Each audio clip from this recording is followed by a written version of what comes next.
She said, "I think we need some time apart," right before her ex returned to town. I replied, "Okay." 6 months later, she texted, wanting to meet. I responded, "I'm with someone new now." That night, she was pounding on my door. I'm a 28-year-old guy, and I need to get this off my chest, because I'm still piecing it together. My friends are split on whether I was too harsh, but I believe I did what I had to do to protect myself. Emily and I were together for 3 years, sharing an apartment for the last year and a half.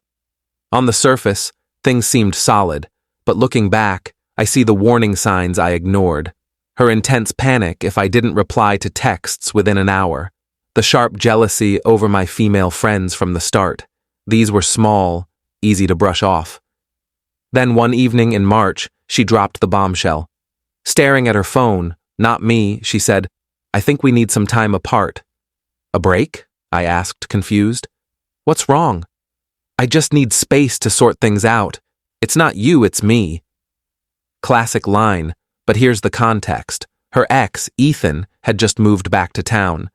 She'd mentioned it casually a week earlier, but her voice was off. "Oh, Ethan's got a job here. Funny, right?" Funny, sure. I didn't argue or plead. Part of me was exhausted from tiptoeing around her moods. "Okay," I said. She looked up, shocked. "That's it? Just okay? You want space? I'll give you space." She moved out the next week, leaving half her stuff because it was just a break. Right. Here's where legal realities hit. Our lease was airtight, both our names on it, making us equally responsible for the full rent until it ended in 8 months. She assumed I'd cover her share while she figured herself out. Wrong. I contacted our landlord, a no-nonsense guy. He pointed to Clause 10 of the lease. Both tenants are jointly and severally liable. "I don't care who pays, as long as it's paid in full," he said. "To get her off the lease, you both sign a termination agreement and pay a 2-month penalty fee. Otherwise, she's on the hook." I paid the full rent the first month to protect my credit and avoid eviction. Then I sent Emily a certified letter with a lease copy, highlighting her 50% obligation. 2 weeks later, her Instagram told the story. A photo of her and Ethan at our favorite cafe, captioned, "Sometimes fate brings people back together." I screenshotted it, not out of hurt, but for documentation. I texted her, "Hey, I sent a letter about the lease. Since you moved out, you owe half the rent. To be removed, we need to sign the termination with the landlord." Her reply, "Can't this wait?"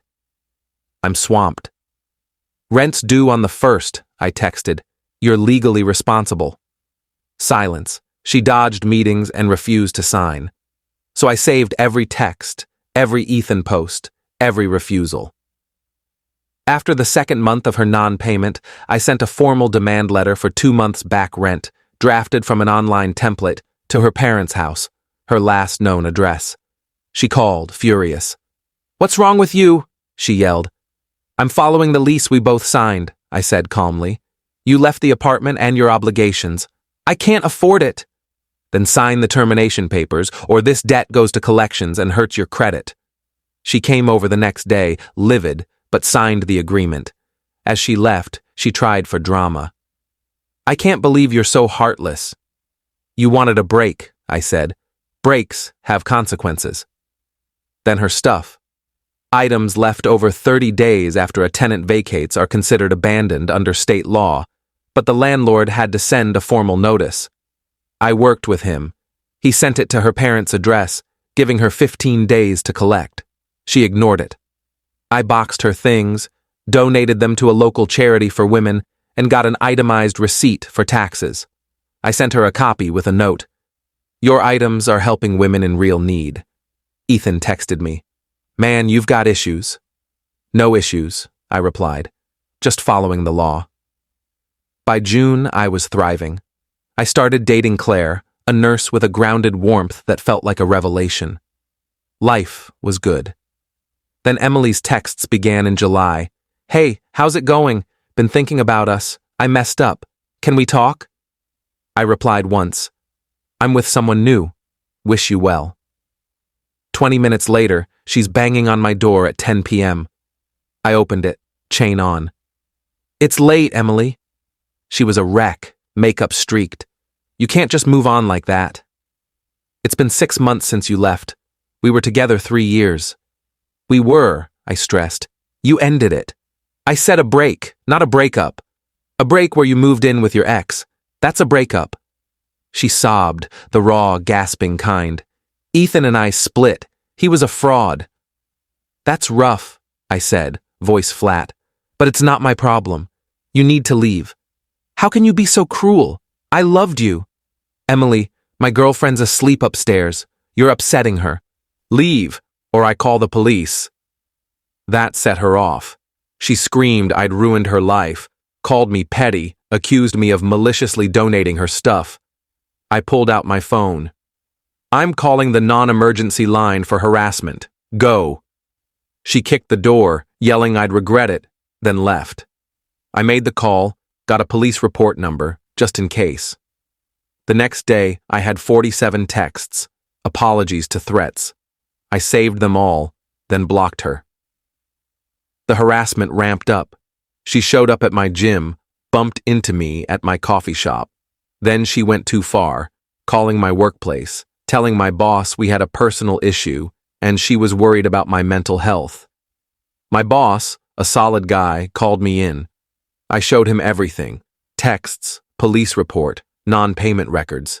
He was stunned. Get a restraining order, he said. Yesterday, I hired a lawyer who said I had a strong harassment case. She drafted a cease and desist letter sent to Emily's parents' house. Her dad called, angry. She just wants closure, he shouted. She chose her closure when she left, I said. She's harassing me. If it continues, I'll get a protective order. He hung up. Direct contact stopped, but she started vague social media posts hinting at emotional and financial abuse. Claire, my girlfriend, was my anchor, but I saw the strain.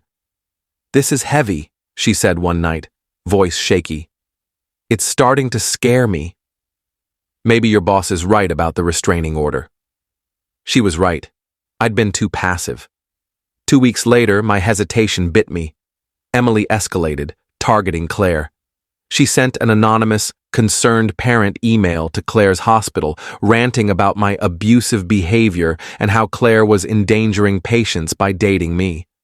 The hospital director, who knew Claire, saw through it but had to follow protocol. Claire called, furious and scared.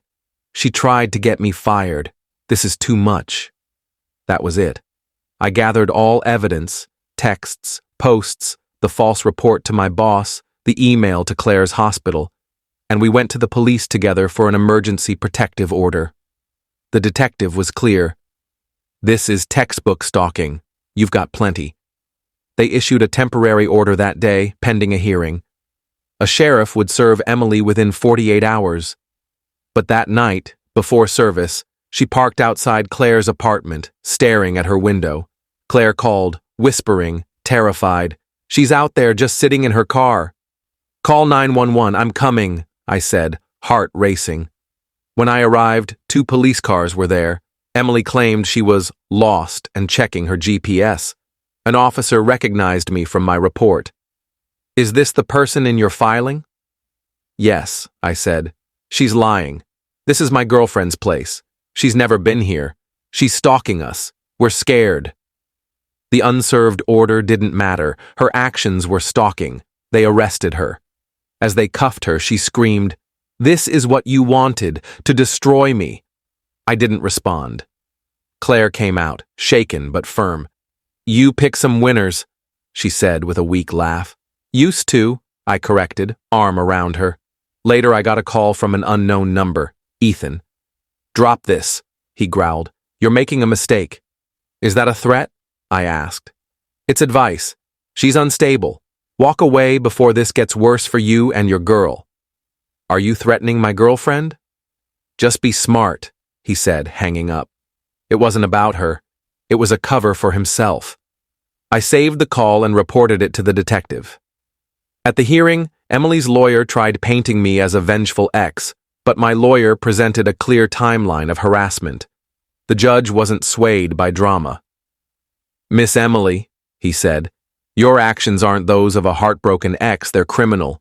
2-year protective order granted. Emily broke down, a shadow of the woman I'd loved. It felt hollow. No win, just loss and relief. Claire was waiting. It's over? Over. Good, she said, squeezing my hand. Now we move on. 3 months later, peace. Then my lawyer called. Emily's lawyer reached out. She wants a mediated meeting with you both present. No way, I said. Listen, she says she has information on Ethan, part of a criminal investigation. She'll sign a 5-year protective order extension for a 15-minute meeting to give you context she says you deserve. Claire was firm. You owe her nothing. It's a trap. It's not for her, I said. It's for us. A 5-year guarantee of calm. If she's lying, our lawyers are there. We agreed reluctantly. The meeting was in my lawyer's office. Emily looked better, steadier. Thank you for coming, she started. I've been in therapy for 3 months. I'm not asking for forgiveness, just explaining. She paused. Ethan didn't just come back. He extorted me with private photos from our old relationship, threatening to send them to my family and job if I didn't leave you and be with him. My stomach churned. What? I was scared and ashamed. I should have told you or gone to the police, but I thought I could handle it, give him what he wanted until he deleted them. I thought I was protecting you. The Instagram posts? He forced those to sell the story. Tears filled her eyes. When he dumped me, my plan failed, and I'd lost you for nothing. I had a breakdown. That's no excuse for what I did to you and Claire. I was a victim who hurt others, and I'll carry that forever. Why should I believe you? I asked, voice rough. Her lawyer slid over a police report she'd filed against Ethan for blackmail, dated 2 months earlier, listing me as a secondary victim. They're building a case, she said softly. I needed you to know the truth, not to fix things, but because you didn't deserve lies. Her lawyer added, As agreed, my client will sign the 5-year extension. She's written apology letters to you and Claire to be sent with your consent. The meeting ended. I felt drained. I told Claire everything that night. She listened, horrified but firm. What he did is awful, but she's right. It doesn't excuse what she did to us. The fear was real. She was right. I accepted the 5-year extension, consented to the letters, and closed the chapter. 2 months later, Ethan was arrested in another state. He'd blackmailed at least 4 other women, facing serious charges. Emily testified against him. Her letters arrived, raw, taking full blame for the trauma without dodging responsibility. Claire read hers and said, I'm glad she's getting help. I hope she finds peace, but I'm grateful for that 5-year order. We moved in together last month, a fresh start.